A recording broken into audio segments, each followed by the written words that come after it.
గురుభ్యో నమః. జయ గురుదేవ్.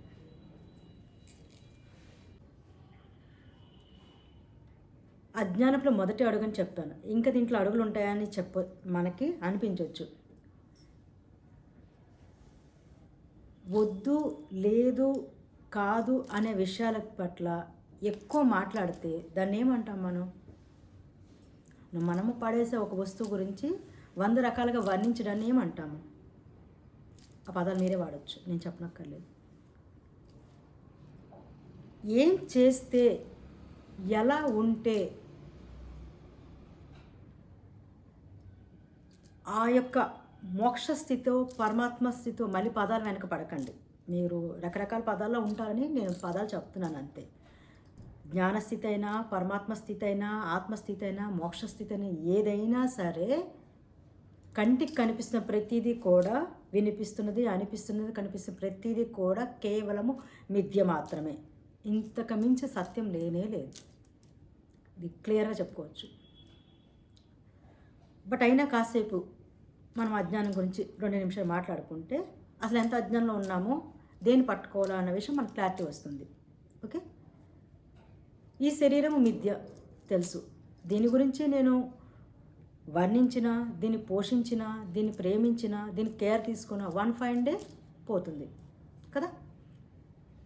అదే మనో శరీరం, బుద్ధి శరీరం, లేదా మనకు అనేక గత జన్మలు, రాబోయే జన్మలు.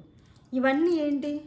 ఓవరాల్గా మనం ఒక హయ్యర్ డైమెన్షన్ అనండి, లేదా అనేక చక్రాలు అనండి, లేదా అనంత లోకాలు అనండి, లేదా అనంత విశ్వాలు అనండి, లేదా పవర్స్ అని ఏది మాట్లాడినా భౌతిక లోకంలో మనకి భౌతికంగా ఉన్న అనేక వస్తువులు పొందినా పొందకపోయినా వద్దనుకునే విషయాన్ని, లేదనుకునే విషయాన్ని మనం వర్ణించడం అనేది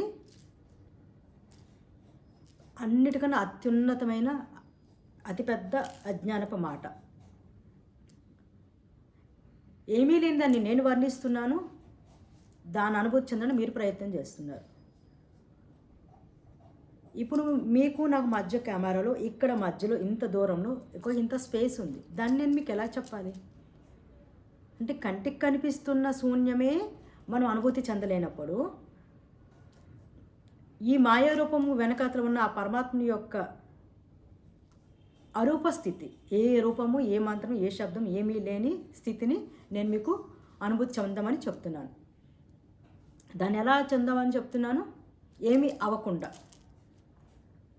ఎలా అండి? ఏమీ అవ్వకుండా. ఏమీ అవ్వకుండా ఉండడానికి కేవలం ఒక్కటే చేయగలుగుతాం, గ్రహించడం మాత్రమే.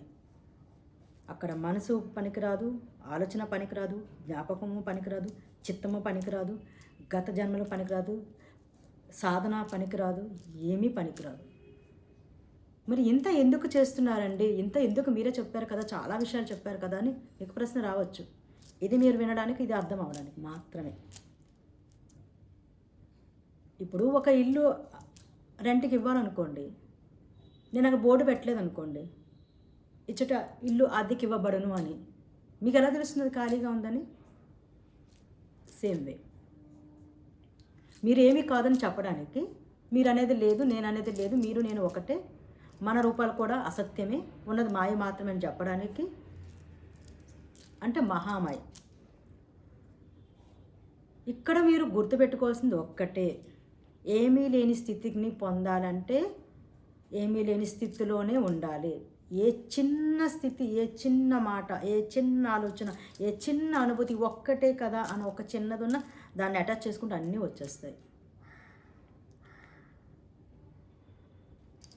ఆనందం పొందుతున్నాను, సంతోషం పొందుతున్నాను, అనుభూతులు పొందుతున్నాను, సాధన పొందుతున్నాను, లేదా క్రియలు జరుగుతున్నాయి, లేదా అనుభవాలు వస్తున్నాయి, లేదా కనిపిస్తున్నాయి.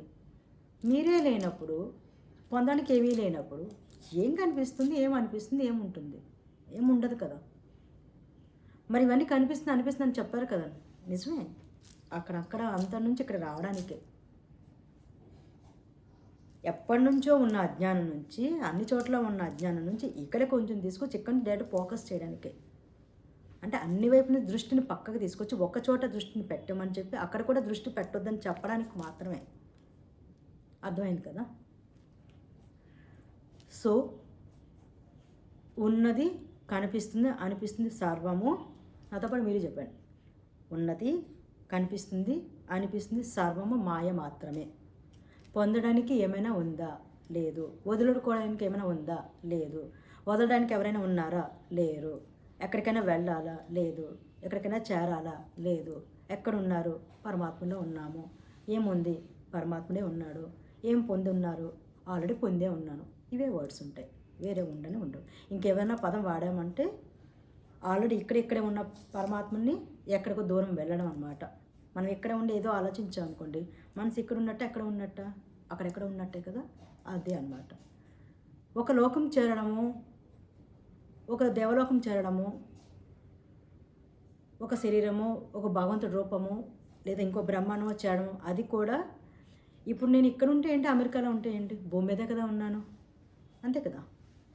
మరి ఇక్కడ ఉంటే ఏంటి, ఇంకో బ్రహ్మాండంలో ఉంటే ఏంటి, మాయలోనే కదా ఉన్నాను. సింపుల్.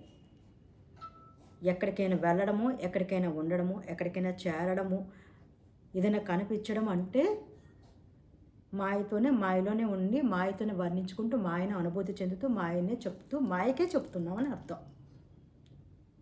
మాట్లాడుతూ చెప్తున్నంత ట్రాషే. ఇప్పుడు బాగానే ఉంటుంది. ఈ క్షణకాలంలోనే మళ్ళీ మన యొక్క అజ్ఞాన పొర అంటుకుని వస్తుంది.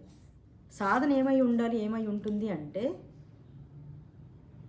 నిరంతరము నేనే సత్యము అనుభూతి చెందడమే. ఇక్కడ ఒక సమస్య ఉంటుంది. సత్యం అనుభూతి చెందుతున్నప్పుడు సత్యం గురించి ప్రశ్న వేయరు. ప్రశ్న వేసాము, దానికి సమాధానం వెతుకుతున్నాము అంటే నువ్వు అప్పటికే ఆన్సర్ అయి ఉండి కూడా ఆన్సర్ని కోల్పోవడం అనమాట.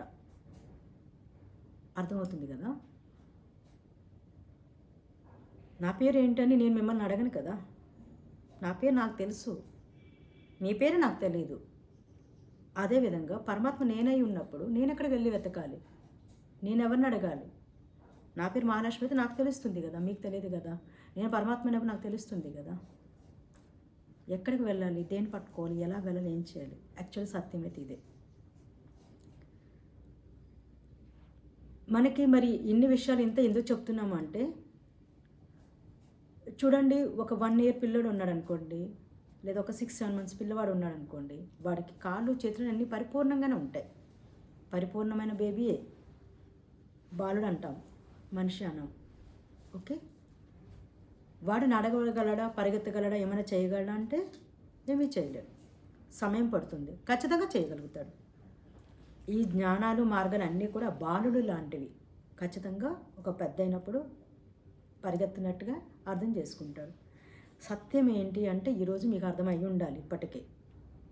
కేవలం పరమాత్ముడు నేను ఇప్పుడే ఇక్కడే ఈ క్షణమే నేను పొంది ఉన్నాను, అనుభూతులకు వచ్చేసాను, మోక్షం వచ్చేసింది. సింపుల్.